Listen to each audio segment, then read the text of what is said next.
John rolls into the forest with a trailer full of lumber, and the kind of confidence that usually creates extra work.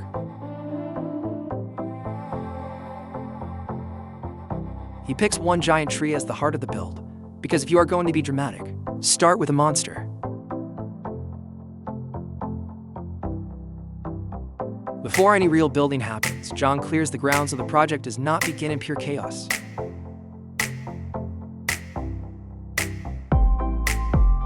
The first cuts go straight into the trunk area, marking out where the whole structure will anchor.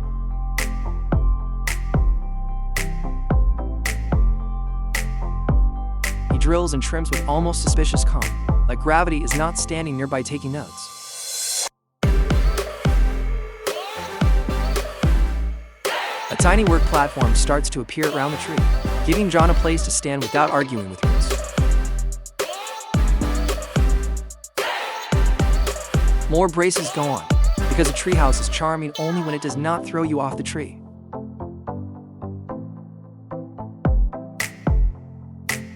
John keeps locking the supports together, turning one rough idea into something that can actually hold weight.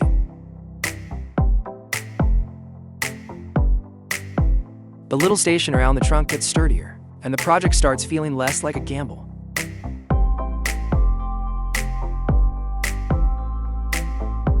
He checks, trims, and tightens again, because wood has a funny habit of punishing lazy measurements.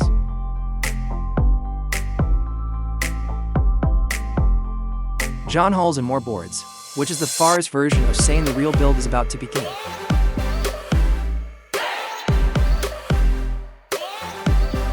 Now he starts shaping pieces for the access system, because getting up there matters almost as much as staying up there. The first stair pieces go onto the trunk, and suddenly the tree is not just a tree anymore.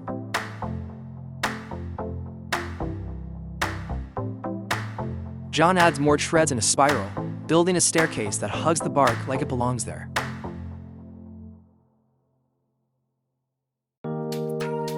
Each step is fixed a little higher than the last, and the climb starts to look very real.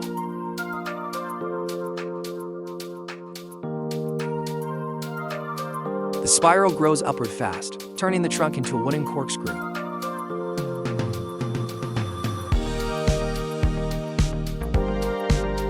From a distance, the staircase already looks wild, and John still has plenty of madness left to add.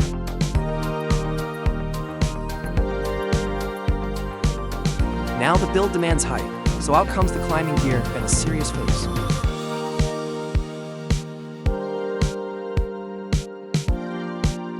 John straps in carefully, because bold is good, but falling out of a tree is still bad form.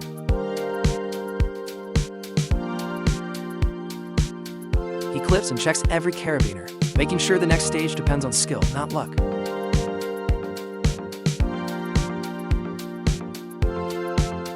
Higher on the trunk, he keeps adding anchors and steps, expanding the route to the future platform.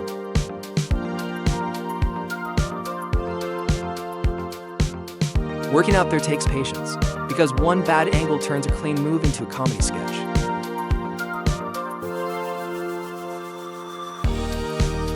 More screws bite into the wood, and the staircase keeps wrapping upward with a very stubborn elegance.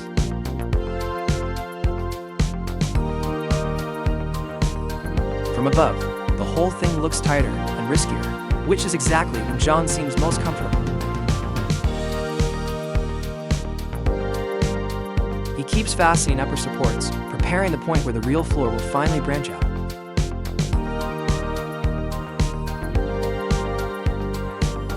Another bracket goes in high on the trunk, and the treehouse starts negotiating with the sky.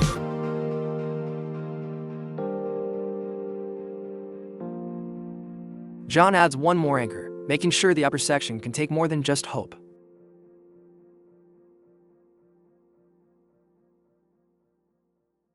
Then comes a supply run through rough ground, because treehouse is still run on lumber and stubbornness.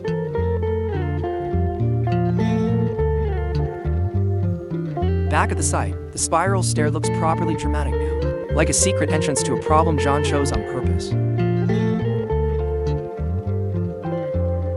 He climbs again and starts setting heavier members higher up, moving from access to actual structure.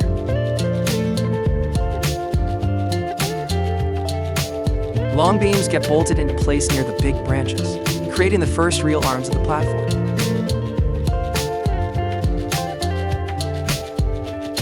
John drives hardware through thick timber, because this part needs to hold more than a good mood.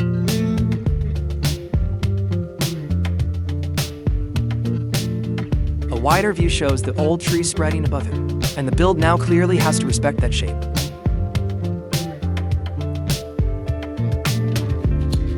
On the ground, John cuts larger boards, prepping the pieces that will turn beams into a usable floor.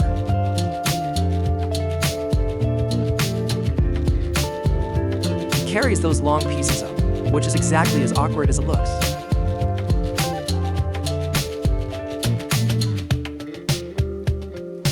One by one, the main floor supports go in, and a platform begins to stretch out from the trunk.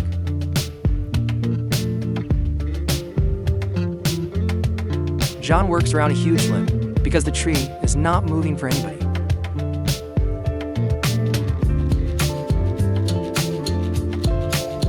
From above, you can see the first footprint of the treehouse, and it finally feels like a room is coming.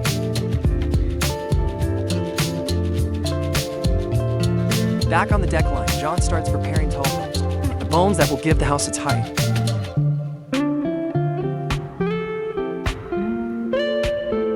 The first vertical post rises, and the platform suddenly looks less like a perch and more like a plant.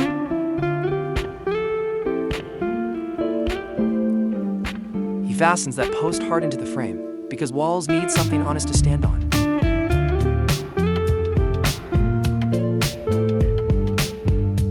A long horizontal member gets stretched across, tying one side of the structure together.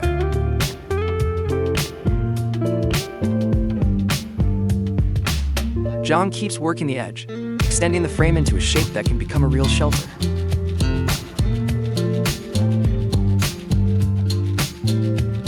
A wide shot shows the skeleton clearly now, stairs below, platform above, and plenty of work still waiting. He heads back down and starts cutting twisted branches and natural pieces, harvesting details the forest already designed for him. Those curved pieces get cleaned up and tested, because rough wood still needs to behave if it is going into a house. John trims a larger limb, probably because straight lumber is useful and weird branches are even better.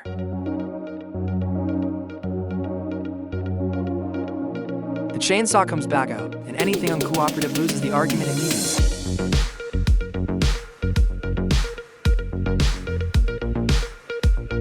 He keeps shaping and cutting parts at ground level, quietly feeding the next phase of the build.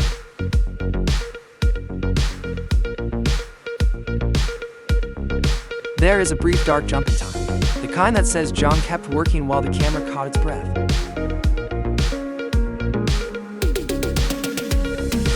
When the image returns, the staircase and platform look much more complete, like the tree has accepted its new job.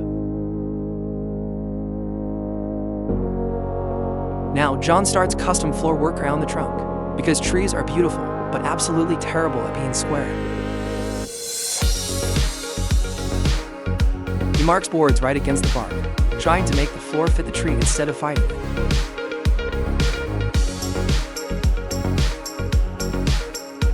Every line he draws is really a promise that this awkward cut will somehow work on the first try.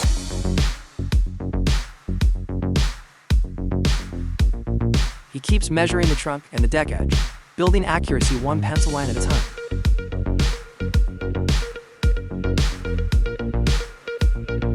A view from the platform shows the frame getting tittier, and the whole build starts looking more intentional.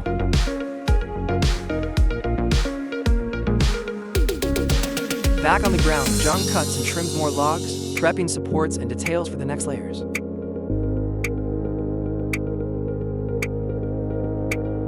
He works those pieces with the chainsaw, turning rough timber into parts that actually have a job.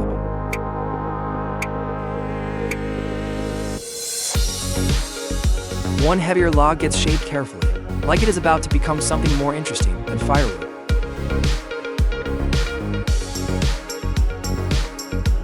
John ties and secures another piece, staying practical while the treehouse keeps demanding more custom work.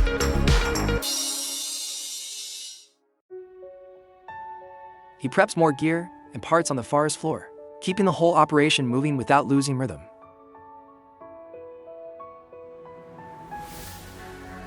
Then he looks up at the platform again, which is usually when the next ambitious idea appears.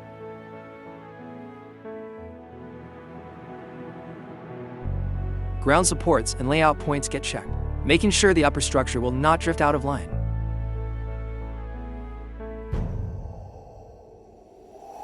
With the frame ready enough, John finally starts laying real deck boards.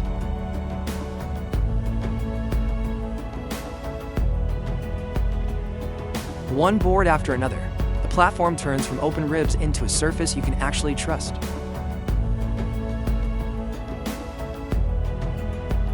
The floor spreads fast now, and the treehouse begins to feel like a place instead of a sketch.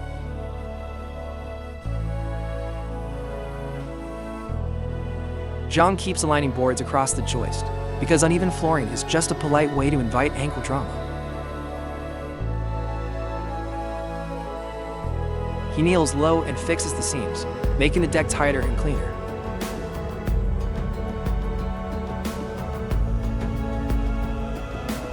Back at the trunk, he starts shaping an interior access area, something between a hatch, a ladder, and a very determined solution. John drills into the trunk side frame, adding supports for the climb-through section.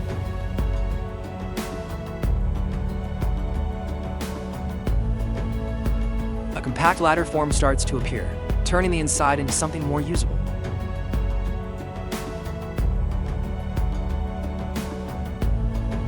He keeps tightening that inner access because getting inside should be clever, not annoying.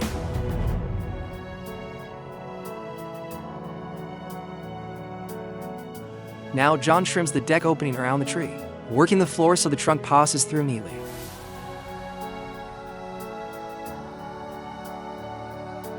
The platform is broad enough to move around comfortably, which is a huge win this high above the ground.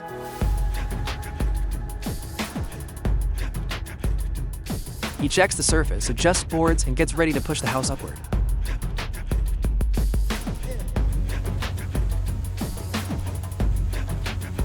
Tall posts and framing members go up next, because an open deck is nice, but a real room is better.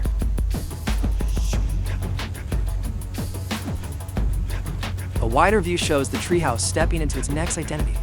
No longer just a platform, not yet a cabin, but getting dangerous. John lifts long members into place, working alone like he did not get the memo about asking for help.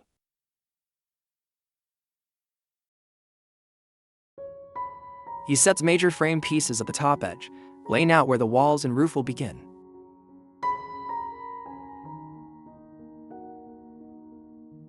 Then comes the annoying genius part, custom fitting boards around the weird curves of the tree.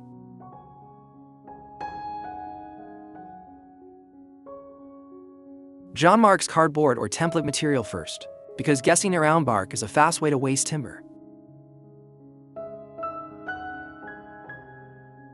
The contour gauge comes out, and suddenly this turns into woodworking with tree-shaped geometry problems.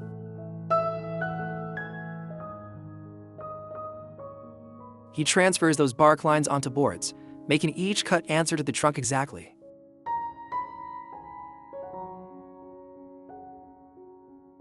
Piece by piece, the flooring closes in around the tree, and the fit gets impressively tight.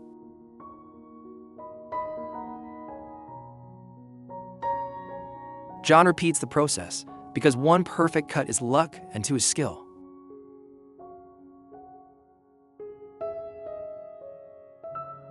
He finally gets a snug fit around the trunk, and even he looks a little pleased with that one.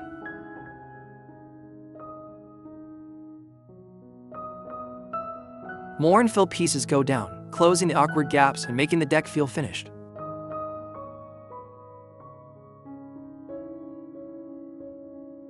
Now the floor wraps the tree naturally, like the house grew there instead of being forced there.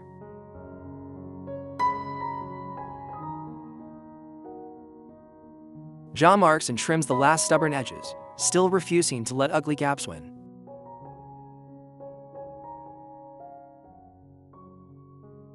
A quick cleanup follows, because even builders know morale improves when the sawdust stops screaming.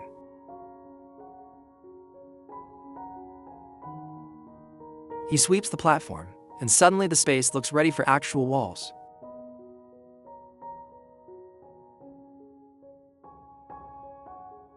John starts laying out the wall lines, turning loose edges into a room with boundaries.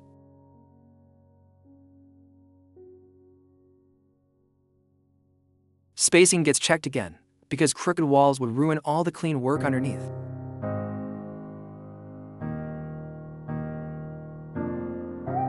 He extends the perimeter frame, giving the cabinet's footprint above the forest floor.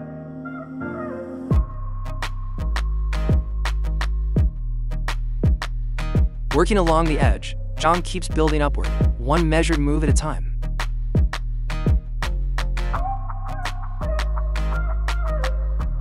More vertical posts go in, and the future walls start standing where open air used to be.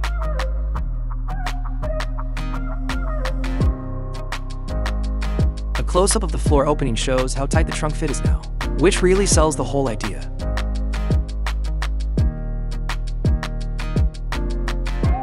John raises another stud, and the structure starts reading like a tiny room in the sky.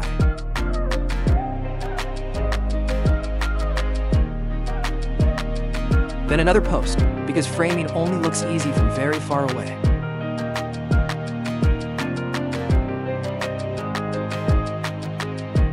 Long top rails tie the verticals together, stiffening the shell into something serious.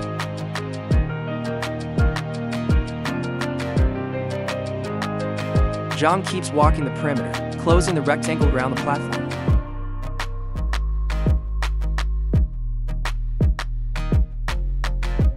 The frame is tall enough now that the platform has become a room with ambition.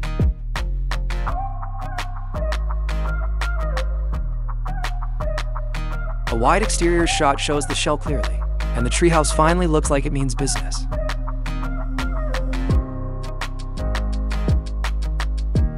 Another view confirms it. Stairs below, platform mid-level, walls rising, and John still not slowing down. From underneath, the whole build looks surprisingly clean, especially for something wrapped around a living tree.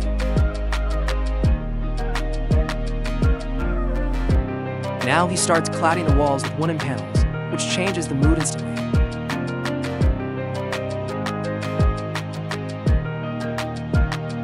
Panel after panel goes on, turning the skeletal frame into an actual cabin shell.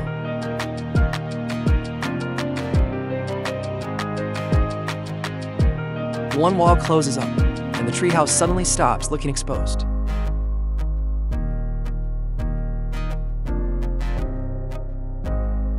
John works inside on the next section, fitting the panels so the interior feels calm instead of patchy.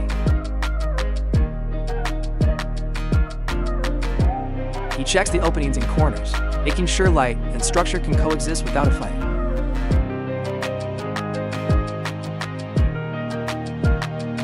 The upper edge and roof line gets heightened, and the cabin starts taking on a stronger silhouette.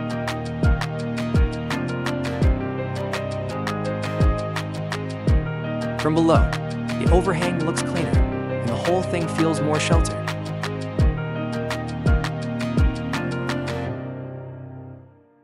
A curved front section begins to stand out, giving the build more character than a plain box would ever have.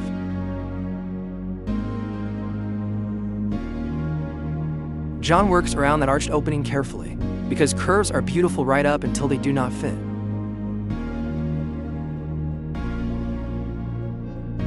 Inside, the floor is now usable enough for John to move around like this might soon be home.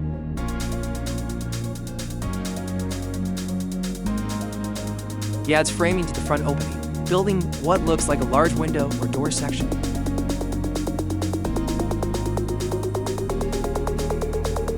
The curved front becomes much more defined, and the treehouse starts to look unexpectedly elegant.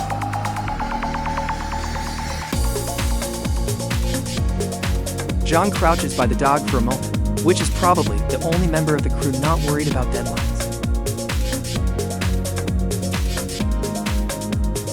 A shiny samovar and stove setup appear, and the build briefly shifts from construction to comfort.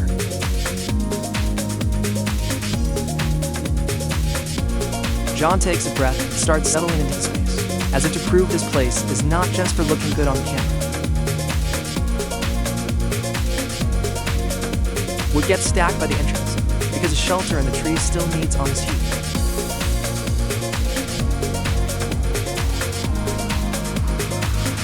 A hot pan full of chopped vegetables hits the stove, and suddenly the cabin feels alive.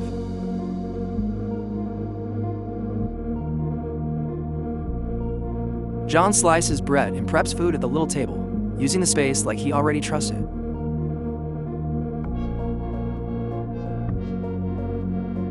Tea gear, cups, and cooking tools gather around him, and the project picks up a warm domestic rhythm.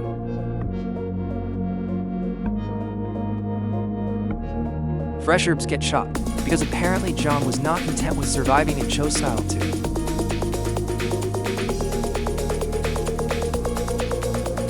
Then the video jumps ahead. John is back in different clothes with more unfinished business.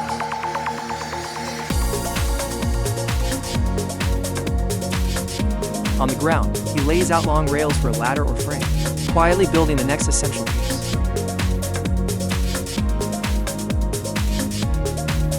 The rectangular shape becomes clear, and it is obvious this part needs to be strong, not pretty.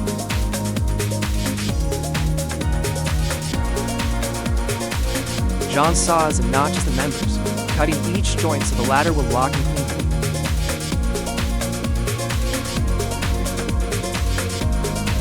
He keeps refining the fit, because loose ladders are a terrible personality trait for a treehouse.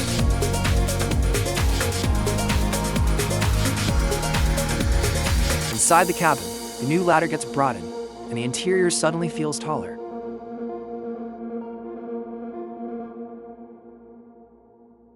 John works near the upper wall line, prepping the structure for the roof frame above.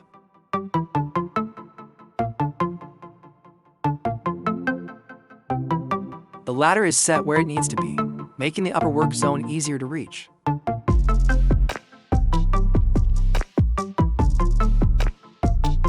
Long timbers are lifted inside, because the roof is finally about to happen.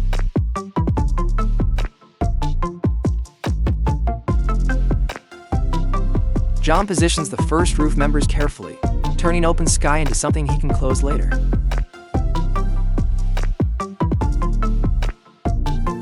More rafters go up, and the cabin starts wearing its top line.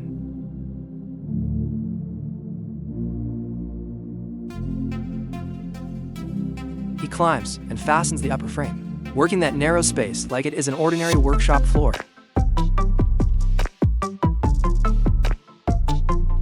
A longer beam stretches across the top, locking the roof geometry together.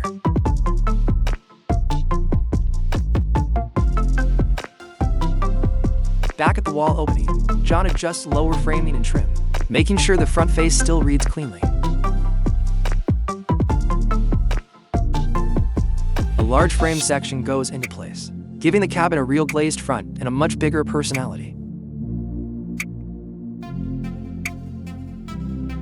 John climbs again to tie the top beam into the rest, because roofs are basically a long conversation with leverage.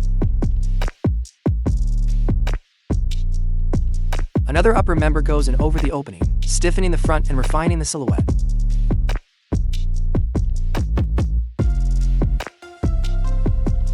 Roof slats are pearl and start covering the top frame, preparing the surface for its final skin.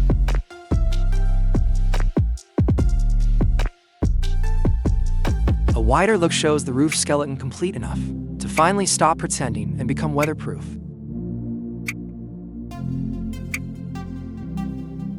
Now the roof gets its outer skin, and this is where the whole build stops being optimistic and starts being practical. From inside, daylight still slips through gaps, but not for much longer.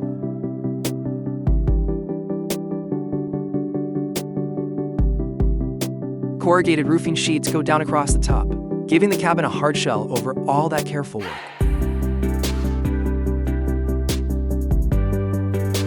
The roof finally looks complete, and the cabin feels ready to face real weather instead of good intentions.